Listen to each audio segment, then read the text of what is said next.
ভিতরে আসো। আমি ভিতরে ঢুকে জিজ্ঞেস করলাম, আমাকে ডেকেছেন স্যার? হ্যাঁ, আমাদের লাশবাহী মাইক্রোবাসের ড্রাইভার কয়েকদিনের ছুটিতে গেছে। কুয়েত থেকে একটা লাশ এসেছে। লাশটা রংপুর দিয়ে আসতে হবে। তুমি লাশটা দিয়ে এসো। আমি অনিচ্ছা সত্ত্বেও বললাম, ঠিক আছে স্যার। রাত তখন 8টা। আমি অফিস রুমের দিকে হাঁটা দিলাম। গত মাসে এখানে অ্যাম্বুলেন্সের ড্রাইভার হিসাবে চাকরিতে জয়েন করেছি। আমি সাধারণত রুগী আনা নেওয়া করি, বেশি দূর কখনো যাইনি।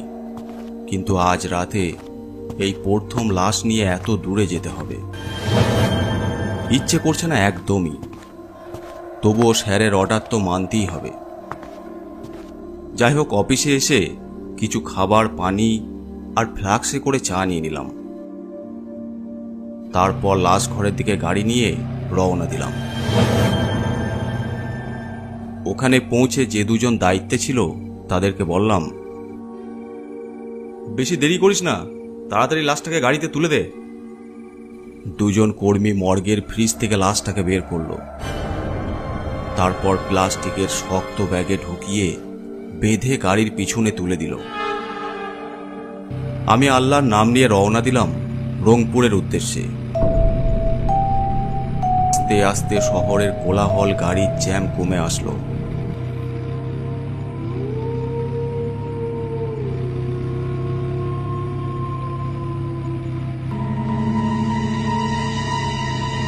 আরও ঘন্টাখানেক গাড়ি চালানোর পর আমি মোটামুটি এক নির্জন রাস্তায় চলে আসলাম। রাত তখন প্রায় 11টা বাজে। চারিদিকে শুনশান নীরবতা। রাস্তার দুই পাশে বড় বড় গাছ মাঝে মাঝে বাতাসে নড়ছে। হঠাৎ বাতাসের তীব্রতা যেন বেড়ে গেল। চারিদিকে ধুলোবালি উঠতে লাগলো, ঝড়ের সম্ভাবনা। এত বাতাস আর ধুলোবালির মধ্যে গাড়ি চালাতে বেশ কষ্ট হচ্ছে। তাই রাস্তার পাশে ছোট একটা ঝুপড়ি দেখে গাড়ি থামালাম। কেউ তো নেই, দরজা তো খোলাই আছে। ভিতরে ঢুকে টর্চের আলো জ্বালিয়ে দেখলাম চটের বস্তা বিছানো। বুঝতে পারলাম এখানে বসে পাশের ক্ষেত পাহারা দেওয়া হয়। কিছুক্ষণ সেখানে বসার পর বাতাসের তীব্রতা কিছুটা কমল। এতক্ষণ পর্যন্ত সবকিছু স্বাভাবিকই ছিল, কিন্তু তখনও আমার জানা ছিল না সামনে আমার সাথে কি ঘটতে চলেছে। ঝুপড়ি থেকে বেরিয়ে গাড়ির কাছে যেতেই দেখি কেউ একজন আমার গাড়ি থেকে লাশটা নিয়ে রাস্তার পাশে ক্ষেতের দিকে ছুটে পালাচ্ছে।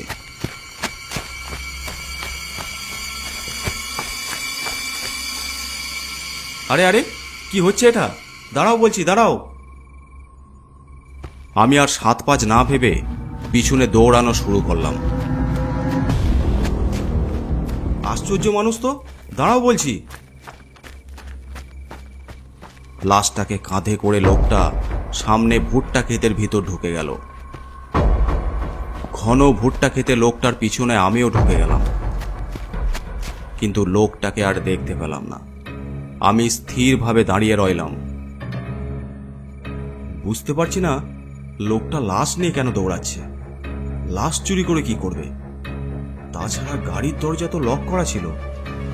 তাহলে লোকটা লাশ নিল কিভাবে? এতক্ষণ ভয় না করলেও এবার ভয়ে বুক কাঁপতে লাগলো। মনে হচ্ছে পথ হারিয়ে ফেলেছি। উফ, টর্চটাও আর জ্বলছে না। এই দিকটা দিয়ে যাই, তাড়াতাড়ি গাড়ির কাছে পৌঁছাতে হবে। ভুট্টা ক্ষেতটা পেরোতেই একটা ফাঁকা জায়গায় দেখলাম সাদা কাপড়ে ঢাকা বেশ কিছু লাশ পড়ে আছে। ভয় যেন দ্বিগুণ বেড়ে গেল আমার। আমি ভয়ে চুপ করে দাঁড়িয়ে রইলাম। হঠাৎ দেখি সাদা কাপড় পরা একটা লোক আসছে। অন্ধকারে মুখটা ভালো দেখা যাচ্ছে না।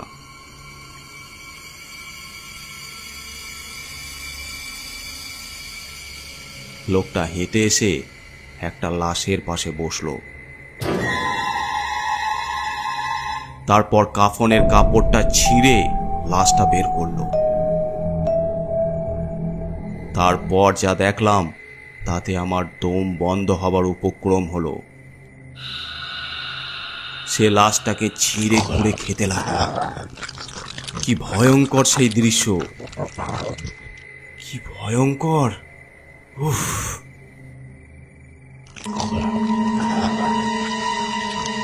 আমি আর 1 মিনিটও দাঁড়িয়ে থাকতে পারলাম না। উল্টো দিকে দৌড়াতে শুরু করলাম। মাথায় শুধু একটাই চিন্তা, আমাকে যে করেই হোক এখান থেকে বের হতে হবে। ঊর্ধ্বশ্বাসে দৌড় দিলাম। হঠাৎ ঘাড় ঘুরিয়ে দেখি পিশাচটাও আমার পেছনে ছুটে আসছে। ও টের পেয়ে গেছে।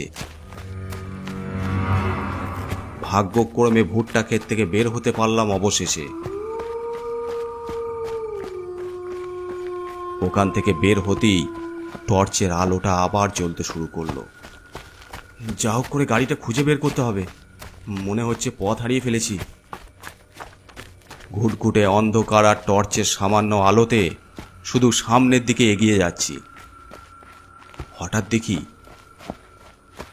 রাস্তার পাশে সাদা শাড়ি পরা একজন মহিলা মাটি খুঁড়ছে। কে কে আপনি? কি করছেন এখানে? আমার ডাক শুনে সে পিছন ফিরে আমার দিকে তাকালো। এরকম ভয়ঙ্কর বিভৎস চেহারা দেখার জন্য আমি মোটেও প্রস্তুত ছিলাম না। কি ভয়ঙ্কর তার মুখটা! এত অন্ধকারেও টকটকে লাল চোখ দুটো স্পষ্ট দেখতে পেলাম। আমার দিকে তাকিয়ে বিভৎস একটা হাসি দিল।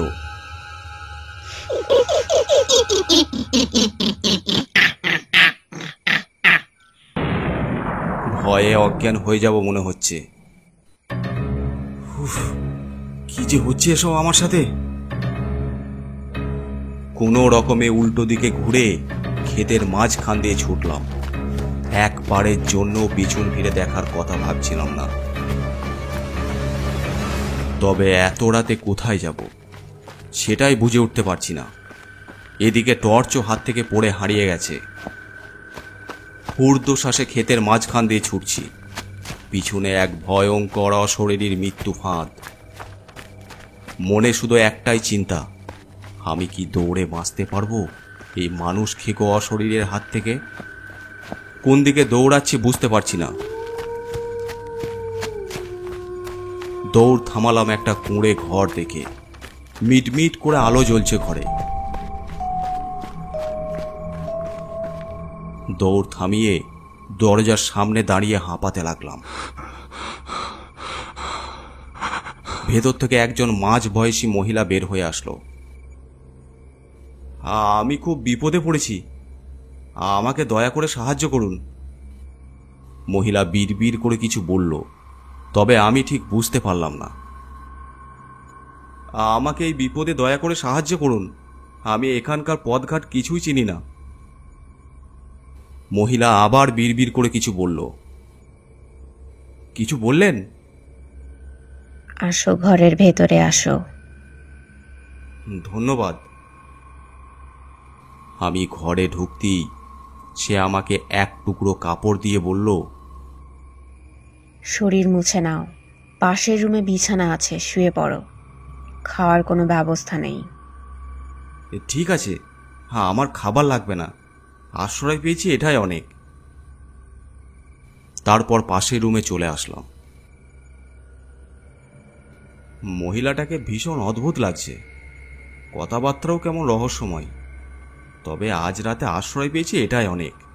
বিপদের হাত থেকে তো বাঁচলাম। কাল সকালের আলো ফুটতেই বের হয়ে যেতে হবে। গাড়ির যে কি অবস্থা কে জানে। এই সব ভাবতে ভাবতে ঘুমিয়ে পড়লাম।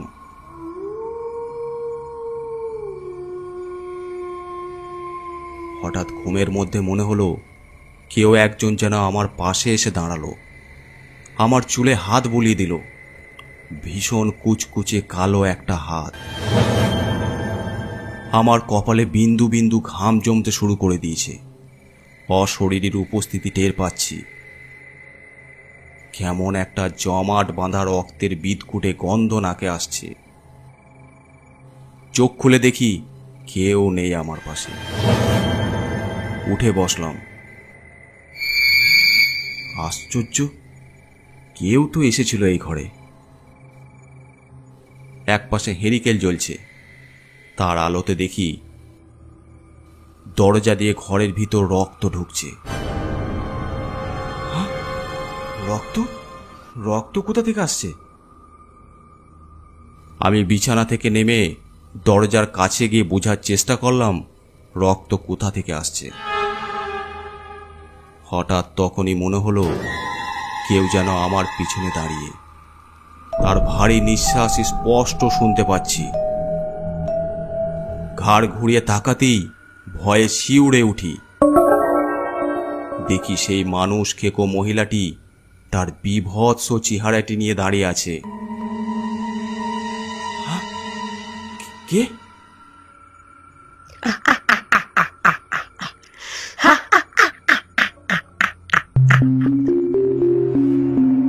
দম বন্ধ হয়ে আসলো আমার। লাফ দিয়ে ঘুম থেকে উঠে পড়লাম। চারপাশে সবকিছু ঠিক আছে। ঘড়িতে তখন 3টে বাজে। সকালের আলো ফুটতে এখনো ঢের দেরি। তখনই পাশের রুম থেকে খুটখুট শব্দ শুনতে পেলাম। উঁকি দিয়ে দেখি সেই মহিলা পাশের রুমে একটা মরা মানুষের মাংস চিবিয়ে খাচ্ছে। মৃত লাশটা উপরে বাঁশের সাথে ঝুলছে। পেট গুলিয়ে এলো আমার। ভয়ে মুখ থেকে টু শব্দ বের হচ্ছে না। আশ্রয় নিতে এসে নিজেই শিকার হয়ে যাব ভাবিনি।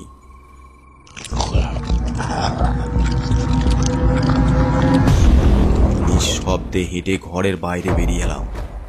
তারপর উদ্দেশ্যহীনভাবে দৌড় শুরু করলাম।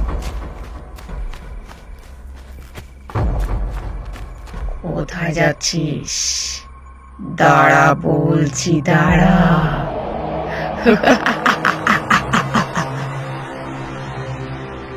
বুঝতে পারলাম পিছনে কেউ যেন আমাকে ফলো করছে, কিন্তু দৌড় থামালাম না।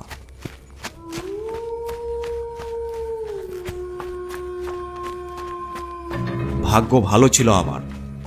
আমার গাড়ি যে রাস্তায় ছিল সেটা খুঁজে পেলাম।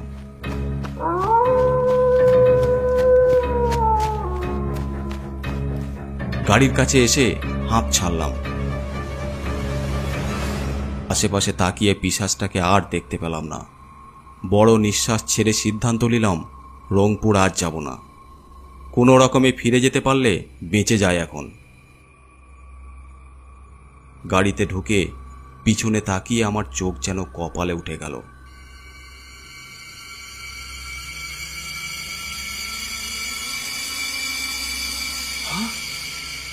লাশ তো আগের মতো পেছনের সিটেই পড়ে আছে।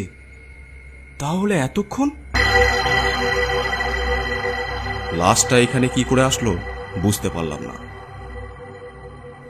আমি যখন এই সব ঘোরের মধ্যে আছি তখনই কেউ যেন গাড়ির জানলার কাছে টোকা দিল।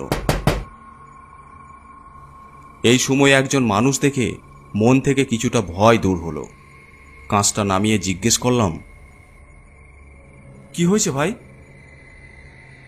আমাকে একটু সামনের বাস স্ট্যান্ডে নামিয়ে দেবেন?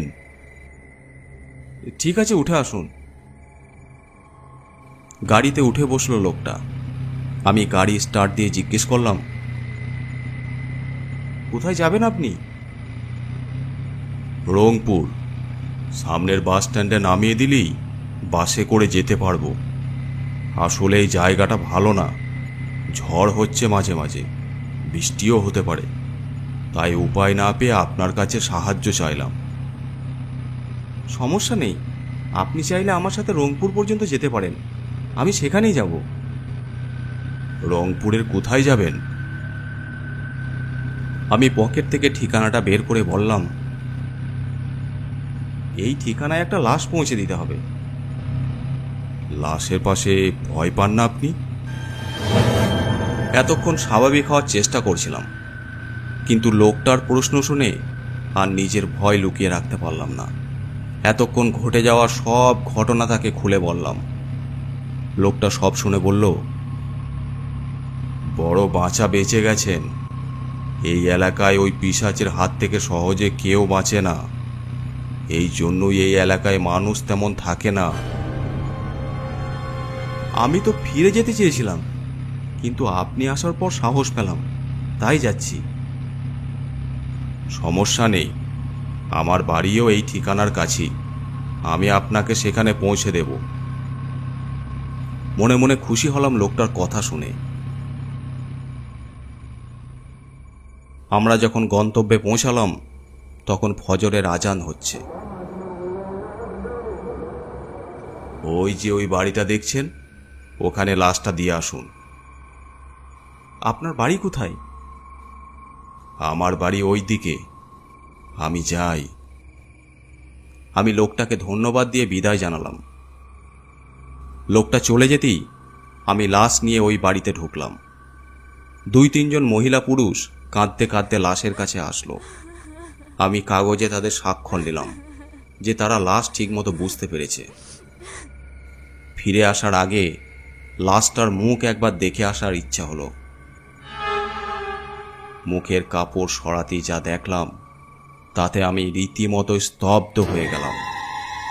এতক্ষণ যে মানুষটা আমার সাথে গাড়িতে এসেছিল, এটা তারই লাশ।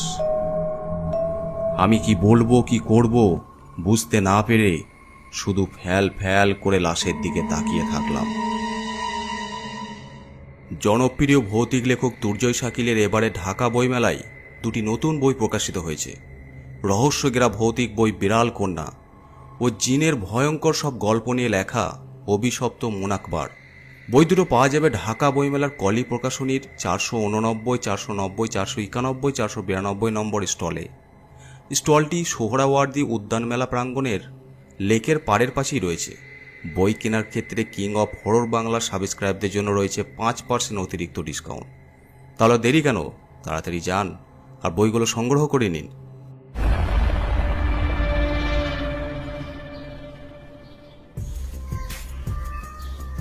আজকের গল্পটি আপনাদের কেমন লাগলো অবশ্যই কমেন্ট করে জানাবেন।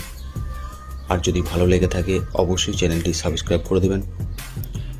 আর আপনারা যারা গল্প পাঠাতে চান আমাদের ফেসবুক পেজে ইনবক্স করে পাঠাতে পারেন অথবা আমাদেরকে মেল করতে পারেন।